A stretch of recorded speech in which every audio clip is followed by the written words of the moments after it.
Michelangelo, Rembrandt, Mozart, all artists who are just as famous now as they were centuries ago. That's right. And today we begin a series looking at our modern masters. Tonight, a violin maker from Brooklyn who's handcrafting instruments that will most certainly stand the test of time.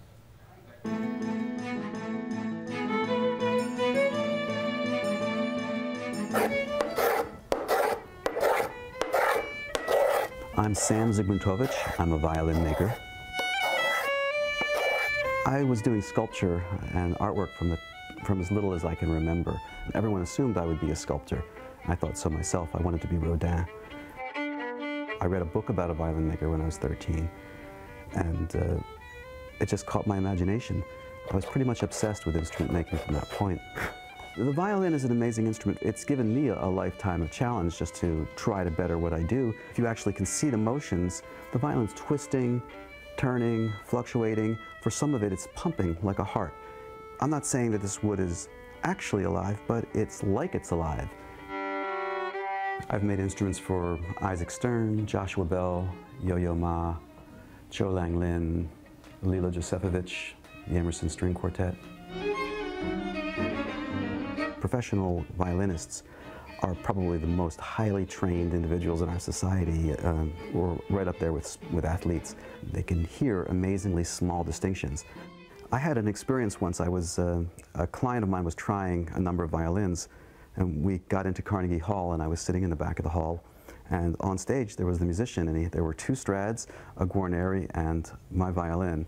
And I was there with a very well-known violin dealer and a couple other experienced listeners, and none of us knew which was which. And the violin dealer said, "Well, congratulations, I don't know which is the Strad and which is yours." This is the violin that I made for Isaac Stern in 1991. It was a copy of his Guarneri.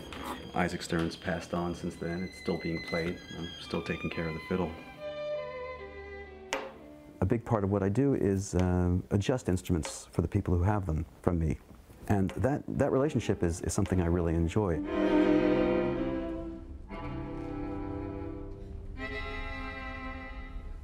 It's a great feeling to go to a concert hall and hear someone play my violin. On the one hand, it's just fun. On the other hand, I'm kind of listening. It's like, okay, is it loud enough? Is the bass full? Is it projecting?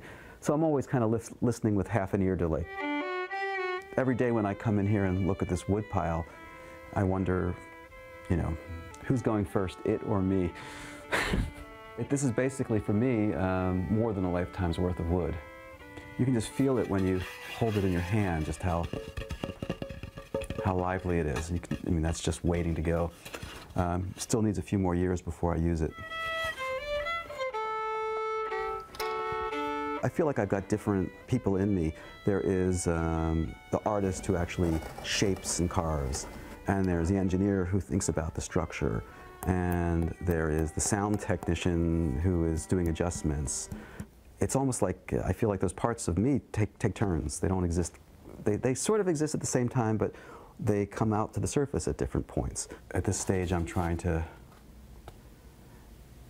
imagine how this is going to vibrate when it's all together.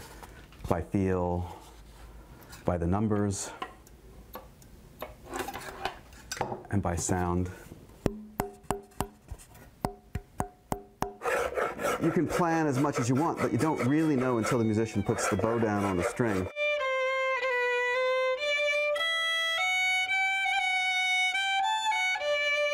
Making a great violin, or becoming a great violin maker, you could say it's very simple. You just start by making some kind of violin, and then you make the next one a little better, and you figure out what's wrong with that one, and you make the next one a little better. If you have enough time in your life, eventually you will be making a great violin.